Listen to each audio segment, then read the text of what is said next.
Does anybody remember where Moses met? After Moses left Egypt, he went to Jethro's well. This is actually Jethro's well in Saudi Arabia. This is where Moses met Keturah, the daughter of Jethro, watered his flocks, and then spent 40 years basically in the wilderness serving Jethro. So this is Jethro's well in Saudi Arabia, then Midian. These are Jethro's caves. And we're going to look off in this direction in a minute, if you can see that spot. Catherine, my wife, is walking down into one of Jethro's caves. These are anybody been to Petra? And Petra was a particular era, and they came and lived here for a while. I forget their name, sorry. So these were cave dwellings. Now they are used as tombs, and now they're just historic sites. Off in the distance, almost in the center, these are pictures from the caves of Jethro. So this is around the area where Jethro lived and Moses lived for 40 years. You can see off in the distance Mount Sinai. It was on the backside of Mount Sinai that Moses saw the burning bush. And I love to say that the Bible, God in the Bible basically says, look, I'm God. I'm going to prove to you I'm God. I'm going to tell you what happens before it happens. And when it happens, you'll know I'm God. That's the big story of the Bible. And at the burning bush, God says to Moses, I'm going to send you back to Egypt, and you're going to bring out my people. It's time for them to come back, and they will worship me on this mountain, and then you'll know I'm God. So this is how he got them there. They were in Lower Egypt at Sukkoth.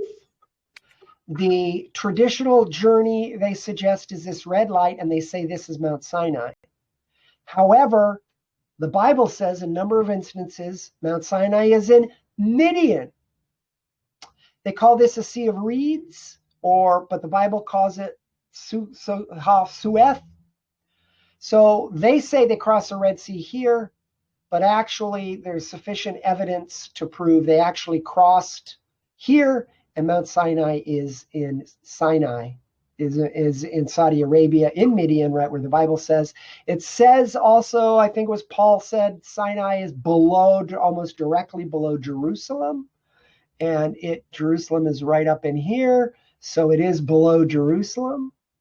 So there you have it. Now, this is Nueva Beach. This is Pi Hahiroth, and this is the journey they made through. Now, if you see 2 million people standing here and a pillar of fire right there, they're kind of pretty well protected until God gets a way for them. Now, you'll see across here, this is a crossing.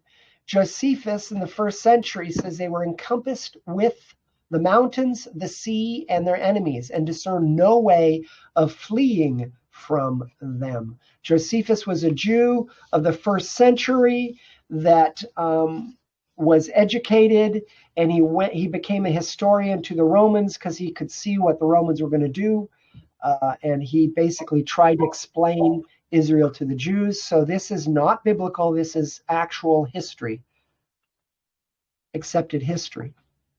Now, across from Nueva Beach, there is a 2-mile wide, I call it an exit ramp. This is about, I'm guessing, this is a guess, I have to back check this. This is probably about 300 feet below the water. However, it's nearly a mile below on both sides. So the sea, if I were to cut a section of this sea, I'm drawing it right through here, it would be way down, then it would come up, over, and back down again. God created an exit ramp for Israel when he formed the land. And actually, you can see it. From a distance, you can see that there's this gentle slope that goes all the way into the Red Sea and stays underwater and goes all the way to over Nueva Beach. So when the wind blew furiously, it drove the water off of the exit ramp. Exit ramp dried, and they walked across on dry land, just like you said he would. Now this is a point directly across from Nueva Beach, which is about over here, I'm thinking. And this is our leader, Ryan Morrow. You've probably seen a couple of his videos. If not, I recommend them. He does Doubting Thomas Ministries. He's a certified terrorist, got involved with the Muslims as out of interest, and then became an expert for the FBI. And so we went because he knew he knew what was going on, and I didn't want to go to Saudi Arabia without somebody who knew what was going on. Because I brought my wife with me. She's right here. My sweet Catherine, sweetest girl on the face of my earth. Small group of about 8 people. Ryan is standing next to a pile of rocks that is the marking point where there had been a pillar put there by Solomon. Solomon placed a pillar here and a pillar on Nueva Beach. The pillar is still on Nueva Beach with ancient Israeli writings, Hebrew. There was one here that was clearer that basically said, this was a crossing point. Solomon placed it, etc. But it was removed for some reason. I don't know where it's at. But these were this guy is a not a Bedouin. Yeah, I guess he's a Bedouin. These are locals that know about these things that are working with Ryan, and they relocated that spot. There had been something was put there, a pin in the ground or something when the stone was taken. So we know archaeologically that there was a marking point at this point crossing by Solomon, recognized by Josephus, and more importantly, you may have seen these. These are encrusted wagon or chariot wheels. They're encrusted with coral. They're at the bottom of the Red Sea. There's a whole book on this. I've seen it online. I haven't dug it up. There's much, much more stuff down there. But in effect, what we do know is that Pharaoh's army is still there. They have found both wagon wheels on the bottom of the Red Sea, which is the Gulf of Aqaba. Now they have found human bones, they found animal heads, etc. So guess what? It's true. And you can't do this. My wife, somebody took this picture. You can't kiss in Saudi Arabia. This is breaking the law, but we like to do that anyway. So this is Nueva Beach.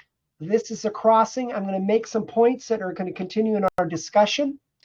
This is a rock of Horeb where Moses split the rock. We're going to show that to you.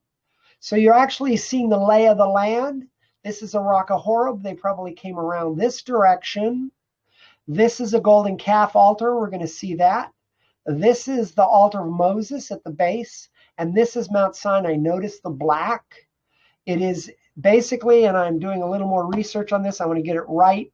Fritz Klump has a whole section on the geology of this, and he was a geologist. In effect, it was, from my determination, it was a shale. It's an oil shale. So I call it a matchstick because oil shale does have hydrocarbons and puts out stuff. So God created this matchstick that he lit with his presence, and the top of that mountain burned. We'll look at that later. There are wadis on the way in. This is one of the wadis that the Israelites went through when they came across Nueva Beach. Then they headed into these rock outcroppings. There was nothing there. It was trust. Now, we do remember that Moses had been in Midian for 40 years, and he probably knew where he was going.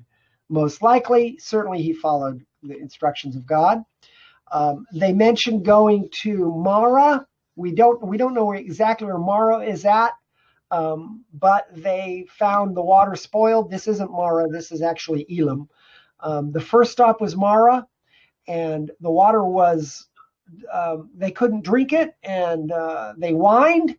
My Jewish sister-in-law, who loves who's a believer and loves history, told me once that she thought that, or she read someplace that if they drank the water, that bitter water, it probably would have purged their systems of the parasites of Egypt, which is not it's kind of an interesting idea, but they whined and moaned, and so God said, okay, Moses, throw a tree in the water. See that tree over there?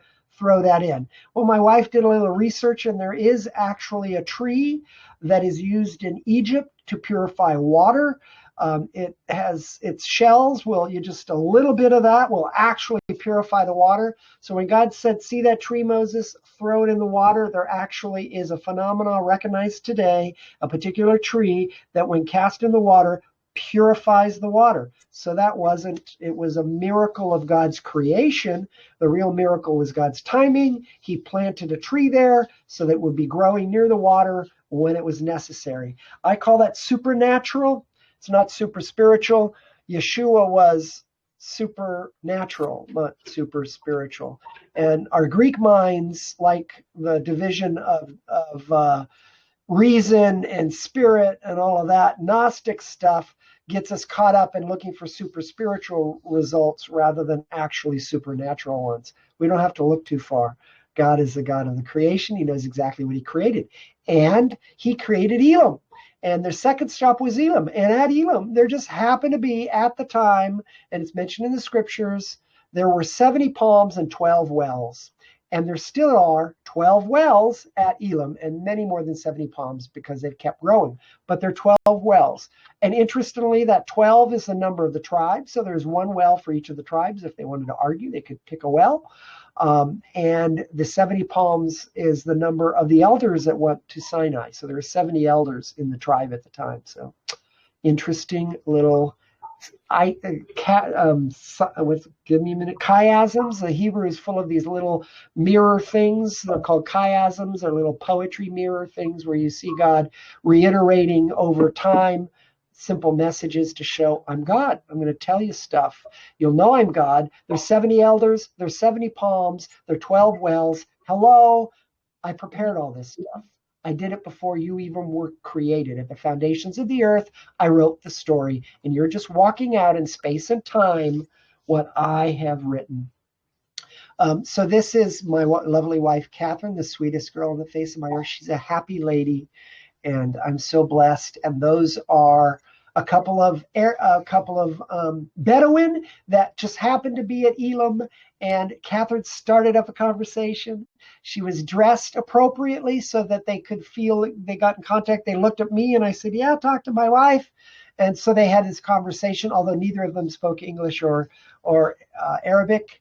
But she found out that he figured out that we were here on a tour to look at Sinai, Morocco, the place of Moses, because they call it. Did you know Moses was here? We went to Moses's mountain, Jabel al-Lawz, and they were there hunting. They came in on their camels and went hunting for the day. And now, what do we think this is? This is Horeb. This is the rock that Moses split. It's in context, and it's pretty darn amazing. There is the split rock. Look at the size of it. See these guys down here? It's about 50 to 60 feet up here, and the rock itself is 50 feet. It took a bit of, it wasn't easy to get up there, but I did. Catherine she came up a little way. She didn't make it all the way up. Now, another supernatural event is there is this thing that Catherine discovered in reading a book. There was a reference to a scientist that was a geologist. There's a phenomena called primary water or virgin water or new water. And under the crust of the earth, there is a Cambrian layer. Underneath the Cambrian layer is the molten core of the earth. There's a lot of stuff going on in that layer, a lot of elements, a lot of rocks happening.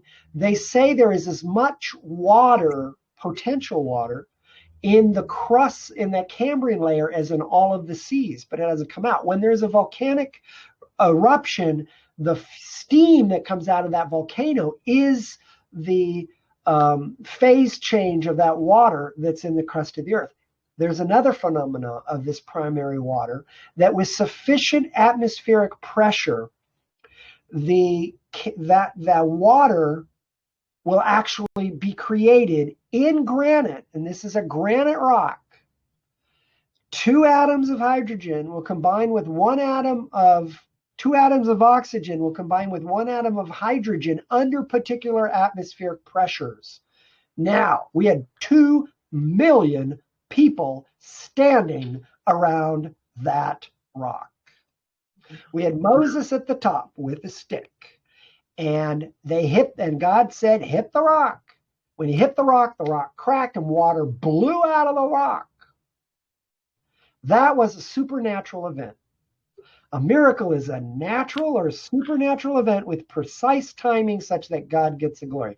Now, Moses got a little bit of glory. He actually said, I will strike the rock and I will bring forth water. And he didn't get to go into the promised land because he didn't say, I will strike the rock according to God's promise, and then he will bring forth water. So be careful what you say. But there it is. That is the rock that split. And at the base of that rock, up there I am at the top of the rock, you can see this is massive erosion from torrents of water coming up out of the core of that rock. So guess what? It happened. Down below the rock was a stream bed, fed out into what became a lake at Rephidim. And now we're moving to Rephidim. If you remember your story, they stayed for almost 2 years at Rephidim. And the water from that rock was flowing through here, probably had a little bit of a lake. And at Rephidim, we find still today archaeological evidence of encampment. All the way around here were tents and gathering places of the Jews while they were the Hebrews, while they were at Rephidim, camping at Rephidim. And this is also where they were attacked by the Amalekites. But here we have ancient archaeological evidence of an encampment at Rephidim, below Horeb.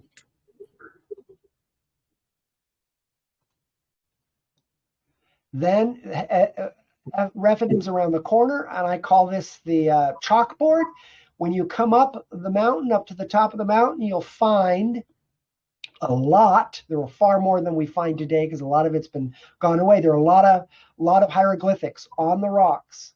And what really was happening here was the Hebrews were learning to write. This was after the experience at Sinai. They stayed here. They camped, went around the mountain, as you know, for 40 years. But at Rephidim, they were writing on the rocks. And this is a primary example of a K. So this isn't scratching 1, 2, 3, but this is actually shu. Basically means we were here. It's the beginning of Paleo-Hebrew. There's more. So you can actually see, and linguists suggest or have come to the conclusion, there's books by it. I need to get a set of references together for this. I'm developing this presentation as we go. Comments are welcome at the end of where I need to fill it in. But about this area, writing was developed because the linguists believe, at least the believing linguists, that God dropped into the earth letters on those tablets. They had not occurred before. There were hieroglyphics and pictographs. There is a transition in the rocks about the Midian, a transition from pictographs to writing, letters. Letters and writing words allow higher thought and actually much deeper consideration. So the covenant at Sinai was a teaching covenant. The scripture says that I taught them word for word. Well, interesting, because there weren't words prior to the 10 Commandments in that way, not written words. He wrote words on the tablets and gave them to Moses and told Moses, teach them. That's part of the covenant. And here are words. Those are letters. That is not what was going on prior to that, which is Phoenician hieroglyphics and pictographs. Those are letters, and these actually, they've been read by linguistics. They basically say mother and daughter killed by Amalekites.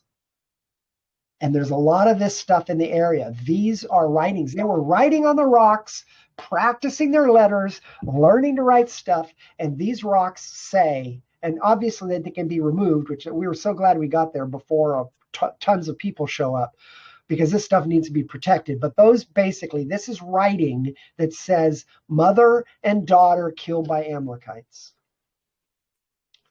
This is Ryan at a graveyard. I pointed that out. There is a large graveyard within 2 miles of Sinai, big enough for 3,000 to 5,000 people that probably didn't survive the golden calf altar experience. These stones set up high is not an Arabic or ancient Arab tradition. They don't do this. So this is Egyptian or Israeli. These stone grave markers at this point are from somewhere else. So we believe that near Sinai is a graveyard for the 3,000 Israelites that were killed by the Levites and this is a picture of it. And that is Mount Sinai. The top is blackened. It is a shale. I believe it's an oil shale. It's a volcanic black rock.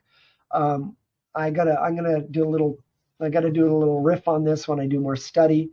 You can see just to the right here, that is actually the altar of Isaiah, who fought with the priests of Baal and fled and hid in a rock, hid in a cave near the mountain of God. Hello. And look, there's a cave there near the mountain of God. This does not occur at the traditional site in the peninsula. There's no blackened top. There's no cave at the base of the rock where Elijah fled Jezebel and the priests and her armies. And there we have the peak of Mount Sinai. And this is just above. We're going to go to Moses' altar in a minute. Actually, we're going to the golden calf altar. This is a golden calf altar that you can see before Mount Sinai. They probably put the golden calf on top of this. And we think that because all around the base of this rock encampment, which is a natural encampment that's flat on top, that is a big dugout from maybe where they ground up the golden calf, are Egyptian-styled cow hieroglyphics. These occur nowhere else in Saudi Arabia or in the Sinai Peninsula, and they don't occur at the other mountain. And these are exact representations of the cow gods that you find in Egypt. They are all about the base of this rock, carved onto it by, we presume, the Israelites while they were waiting for Moses at the top of the mountain. He's there for 40 days and 40 nights. At 38 days, they said, he ain't coming. Aaron, make a god for us. And they probably did. It was probably sitting right here on top, and all around the base of this are those cow hieroglyphics. They were dancing and cavorting and drinking and partying, and you could hear that from Mount Sinai. God heard that from Mount Sinai. He said, Moses, go down there. They're playing the harlot. I brought them here for a wedding. This is our wedding ceremony. The 10 Commandments were a ketubah. They were a wedding agreement with Israel. And before the end of the ceremony, they were off cavorting with false gods. Didn't make God happy. So you can see the connection between the altar, the golden calf altar, and Sinai. This would have been full of smoke and fire, the oil shale ignited by the presence of God, burning, and lightning and thunder and all the glory of God while they were down here dancing. And this is only 3 months after they'd crossed the Red Sea that this happened. It's just, we're in such need of God. Here's some praise going on. This is actually a little bit of on your way on the path up to Mount Sinai. There are more hieroglyphics, pictographs. It looks like they're happy here. And it wasn't at all a sad story. We hear the sad story, but they also spent the 40 years in the presence of God, learning his word, and they were worshiping and praising. I think it was good some of the time, because those look like happy Israelites to me. This is the altar of Moses at the base of Sinai, at the base of the mountain of God. There still remains a construction of ancient stone. This would be probably, there's a good chance that this was the rock that Abraham was going to put Isaac on.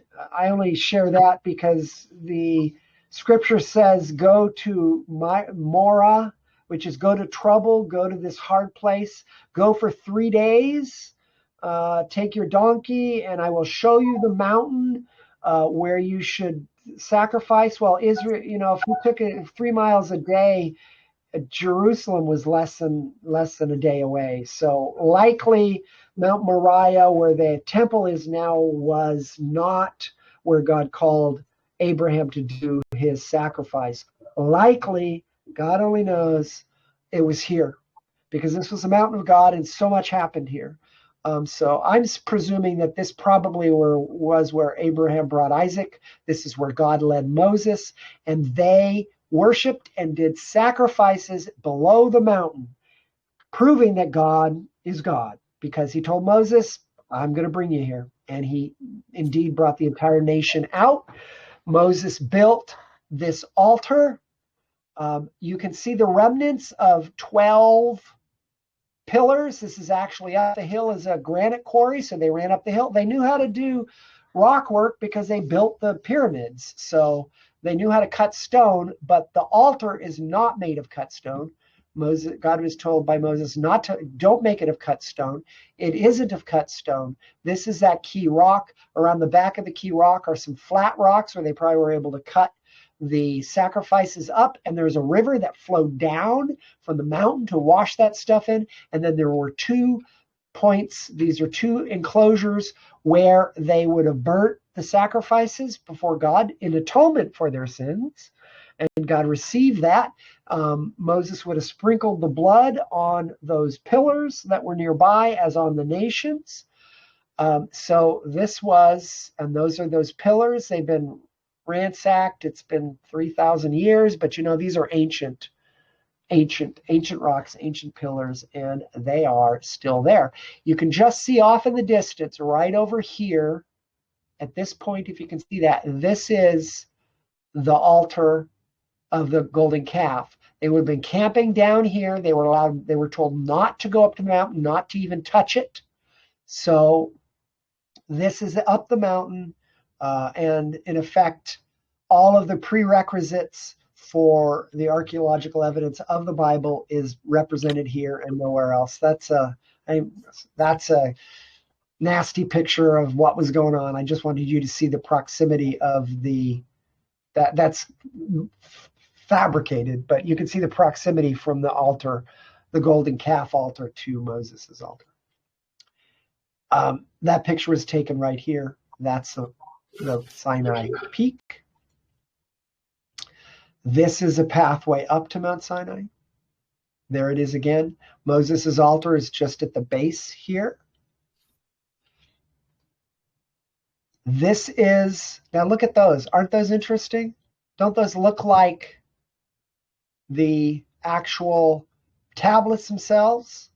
This is a cave 20 foot deep, 10 feet high, large enough for a man to stay in for a week or two, as Isaiah did. Isaiah went there and said, nobody, oh God, here I am. And God said, hey, Isaiah, what are you doing there? And he said, well, I'm fleeing Jezebel. What do you do? Why? What are you afraid of? Well, I alone am worshiping. He said, I've got 7,000 that haven't bent the knee to Baal. Go home. Um, God knows what we don't know. We get lost in our trouble. But he had a place for him. We believe probably Paul went to Midian after he came to the Lord. He probably went here to do business with the God of Israel when he had to deal with the Messiah had come. The law had been fulfilled, hadn't been taken out of the way, but grace was provided that we might live it. At the top of the mountain, you see this tree. It's really unusual. That is actually an almond tree. Jabel al-Lawz is a mount of what I say, it's an almond tree, is a mount of almonds. I suspect this is where Aaron got his staff.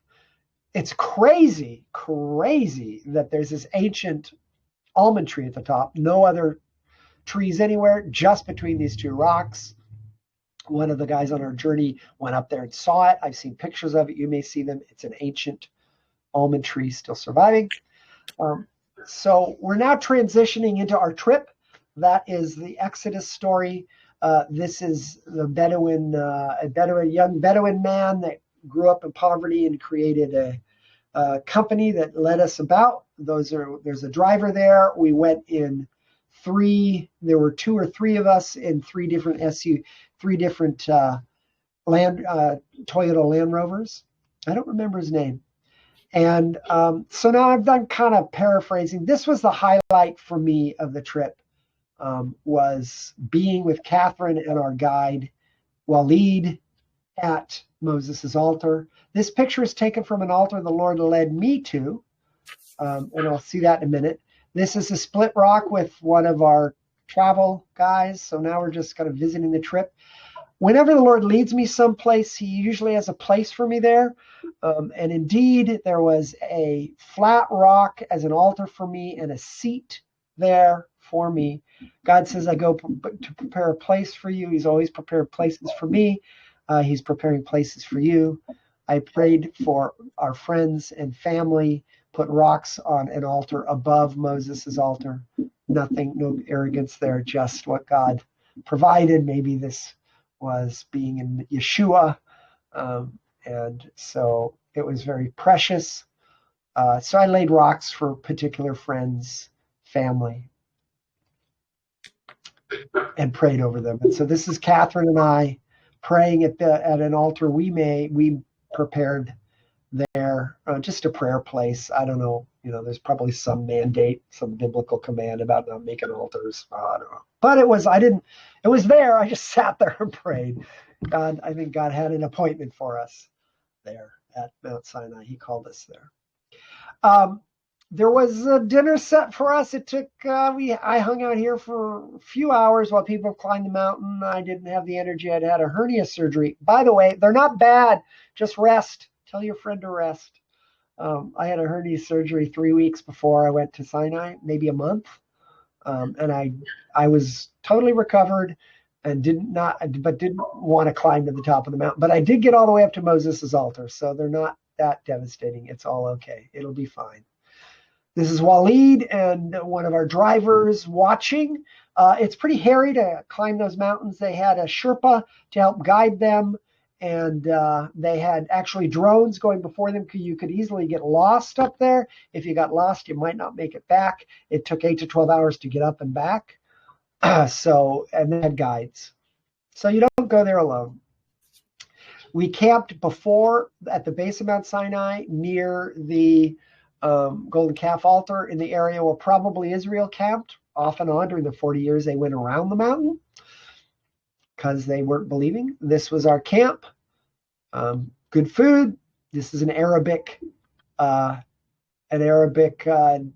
camping situation. Rugs on the sand. The Arabs keep rugs with them. These guys keep a rug in their car. They roll it out and they put it on the sand and just enjoy that. So handy thing. Tea. That's Walid and some of the hospitality. Walid's an Egyptian man. That's Kent, the real estate agent from Beverly Hills that came on the trip with us. This is the anesthesiologist from the Midwest. a believer, Bill, and I think this is Julie and her husband. That's Kent. That's Julie and one of our tour guide friends up at the top of the mountain. Yes, there were camels all over the place, generally in herds. These are pictures of the mountains of Midian. They are forsaken. They are intense. They are beautiful, and a little strange.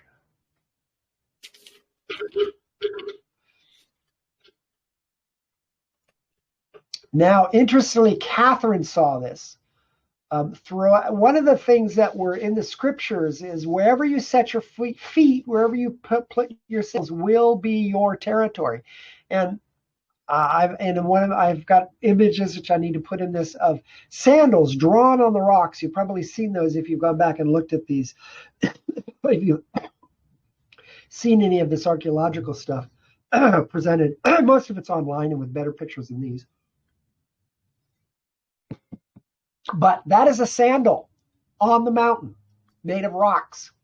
There's another one up here, and it even has a toe line. It literally looks just like those sandals that were drawn on rocks by the Israelites. Some group came here and they marked the whole mountain as theirs. Well, there's a lot of arguments about what's theirs and what isn't, but they marked it when God told them to. And so that's my sweetie and I. And those are the mountains of Midian and the roads we traveled. And that is my presentation. Thank you. Glad to answer questions.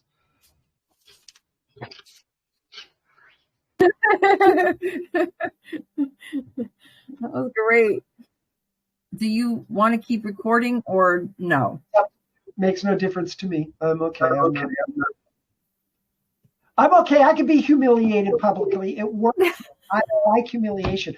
Before I got here, I had a meeting with one of my brothers, a dear friend of mine that does a lot of ministry. He's got ministry houses and all this. And there was some blowout with a guy he had to fire that had started these ministry houses. And he actually had to fire him because he was not effective.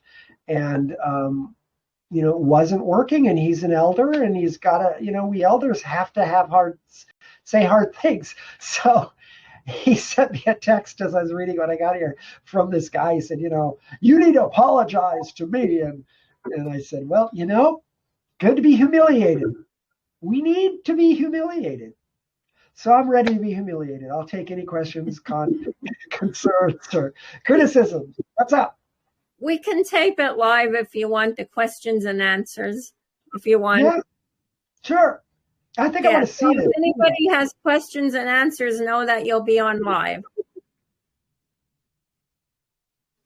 So I wanted to make a couple comments.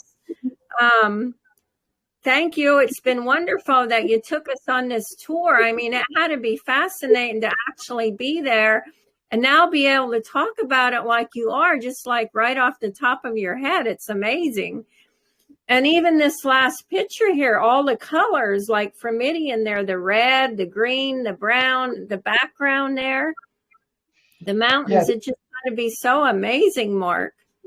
Yes. Yes. That the rocks will cry out, the scripture, rocks will cry out.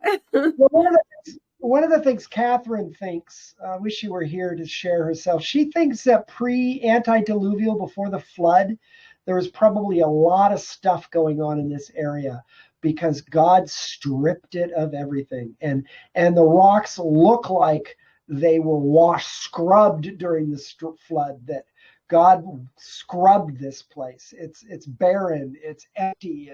There's something that she thinks happened prehistory that is why it looks like this. Because there's so many other places. There's so much more life.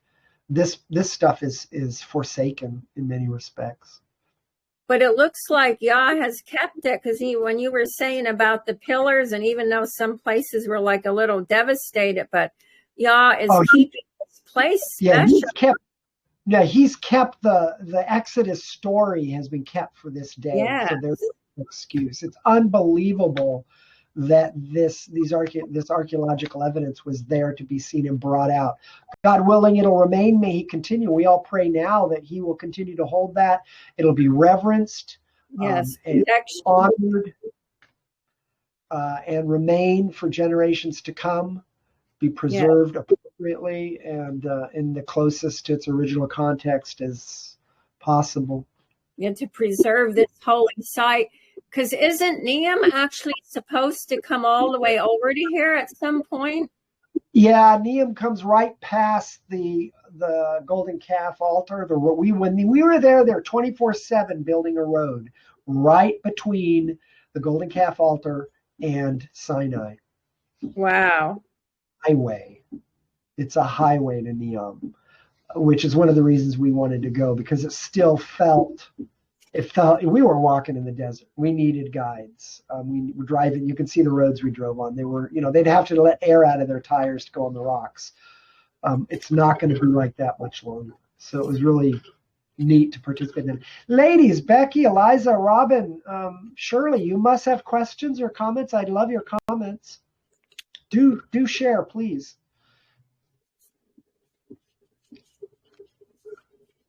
You have to unmute. Yep, sorry about that. No, I thought it was wonderful. You explained everything very clearly, and you kept my attention for sure. Thank you very much. Any information to share? Any comments on content that you'd like me to elaborate on a little deeper? Was any of it seem out of sync? No, nothing seemed out of sync. I think the only thing I know for myself, it would have been nice if the pictures were just a little bit bigger, but that's the only thing I could think of. Well, they're big on my screen. I'm sure they are. They're pretty full on my screen too. But to add about when you were talking about the hash marks with the shoes, they're called hash marks. And it's actually one of the Hebrew Old Paleo letters, Kaf, K-A-P-H. It means the sole of the foot. Right. Thank you. Thank you for that. Yeah, they're called hash marks.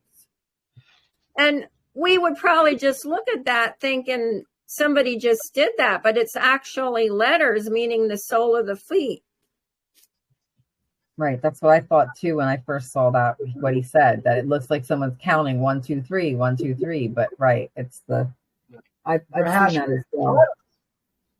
Letters were provided by God on the tablets that dropped into human history, letters which allowed complex thought, spiritual thought, not cycles of life thought. And he did it with the Hebrews. It's big. I have a question for you. You had mentioned Ryan Morrow, Yes. and mentioned about the pile of rocks there that he either has books or something about on the pillars. What was it you said more specifically with he is a ministry? I didn't catch that. He has a whole website titled, and I think there might be an old link from my past time on there. It's titled Doubting Thomas Ministries. Let me dig it up and see if I think I can drop it here. I can drop it if I can get to it. I can drop it into your. Give me a minute to focus. I can drop it into your. Does chat. he give more information on the 12 wells and 70 palms? He talks. He probably does. I haven't gone too far into it. I can understand the 12 wells, but I was wondering about the 70 palms. Yeah. Why? What that has to do with, and it's probably a spiritual aspect to it. Yep. There you go. Okay, thank you. Okay, great. Oh, thanks. Yep. And there's all, yep. You can watch that. You can turn that on and you can watch that. I would suggest you do it. You'll see the whole documentary. Yeah. That's great. That is great that the Father has used Ryan to take people over on these trips. Now, were you the first group that went over, or had he taken other groups? He had taken one with Joel Silverman in the fall before us, and one just before us. I think we were the third group. Wow. We were the first one that was advertised on Shabbat Night Live, and when Catherine saw it, she just said, "Let's go." I said, "Yeah, let's go." We just registered. That was a month before, 2 months before we went, and we went in November this year. So we just hopped on it. Angie that you gave your testimony, Angie from ARA, Michael Rood's A Rood Awakening. I said that you had seen Ryan Marr on there, you and your wife, and that you went and you had given your testimony. Oh, okay. I was excited that you did that. So I'm hoping to share part of this with her, and so that they can let Michael Rood and everybody there know. The word is going out, right? Yeah, well, there's a lot of interest in Sinai right now. There's a lot of interest in it. There's a lot of information on Ryan's site here. Okay. I'm going to have to look up the 70 palms. That interests me. Yeah. It's, how long was your trip? It was a total of about 10 days, 2 days traveling each direction and 6 or 7 days there. Was not long. It was about enough, though. It could have, to see what we saw, it was enough, because there isn't a lot of, a day at Sinai was probably enough. I mean, we camped out the night before and spent a day there. It was friends of ours on the tour went on to Israel. Others went on to Petra. So yeah, that was nice to see the way you laid it out like that for us. I appreciate the tour, seeing, taking us from one section to the other and the path of the Israelites and stuff. That was really cool. I really liked the carpets laid out beneath the mountain, and then the tents, and I thought, wow. Yeah. How surreal. That was special. Very wonderful. It was a blessing. Yes, and I pray, like you were praying, you and Catherine were praying there for your friends and family. That was awesome. I pray for those prayers to go up in incense to the Father. I would say I prayed for you. I might have, but I can't remember who all I prayed for. And there's certain I did, but. I have another question. You dropped another name, a geologist, and it was while you were talking about the oil shale on the top of the mountain. That's Dr. Fritz. That's on the first. It's on the first image. Just a minute. His name is Glenn A. Fritz. The whole book on that. Don't go away. Don't come up and take. Yeah, I'll type it in. That's Dr. Glenn. Oh, we got it.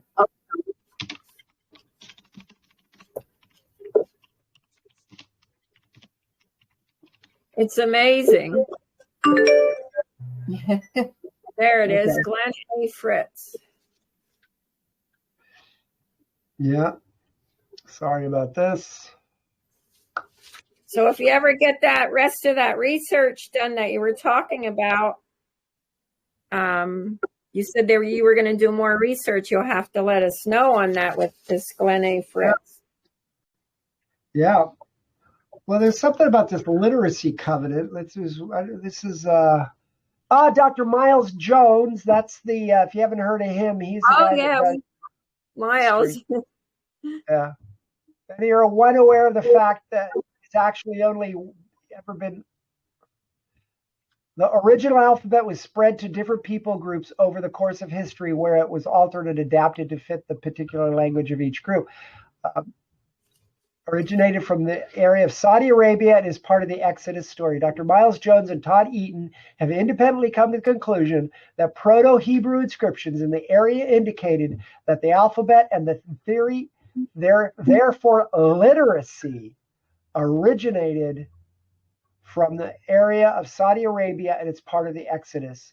Many unaware of the facts has actually only ever been one alphabet of letters, symbols. The original alphabet was spread to different people groups over the course of history, or it was altered and adapted to fit the particular language of each group. Powerful archaeological and inscriptional evidence has pointed to the Israelites as being the originators of this alphabet, which will be in discussions further. So there you have it. Yeah. That's huge. It all goes back to God, right? I mean, everything. Yes, it all goes back to mighty Elohim. It is his story. To that ancient olive tree, and then Jabel al-Lawz. That's what Jabel al-Lawz means. Not olive, almond. I mean, almond. That means almond, right? It's a mountain of almonds. So having an almond tree at the top is interesting. And Aaron's staff was an almond staff. And when a couple of uppity Israelites thought that they were as good as Aaron, conceit. Bob Dylan sings this great song, Conceit, the Disease of Conceit. Anyway, they thought that they were equal to Aaron, even though God hadn't picked them. They were just sure they were. So they took their staffs. Moses told them to bring your staff, your authority. We'll set it in the tabernacle, and whoever God picks will know. And overnight, Aaron's almond staff blossomed and bore fruit. And that was kept, I believe, in the Ark of the Covenant, as were the the tablets and a jar of manna, which some people have suggested is still present below Golgotha who was it? It was Zedekiah's cave. Right. Zedekiah's grotto, according to Wyatt. It's hard to know about all this stuff. We'll see. I saw Sinai. It's there. It's real. Well, it kind of makes sense that it would be there because of Yeshua's blood would have had to go on top of the altar, so it had to be somewhere near there. Yeah, well, we think it would. Yeah, you think. God doesn't have to perform according to our plans, but we are more at what he does, and we just have to obey. Amen. Trust and obey. Trust and obey. It's the only way to be happy in Yeshua. Yes. Amen. I'm gonna trust in him. That's all we have actually in these days, in the days to come. Yep. To trust in him. So we move on. It's 5:08.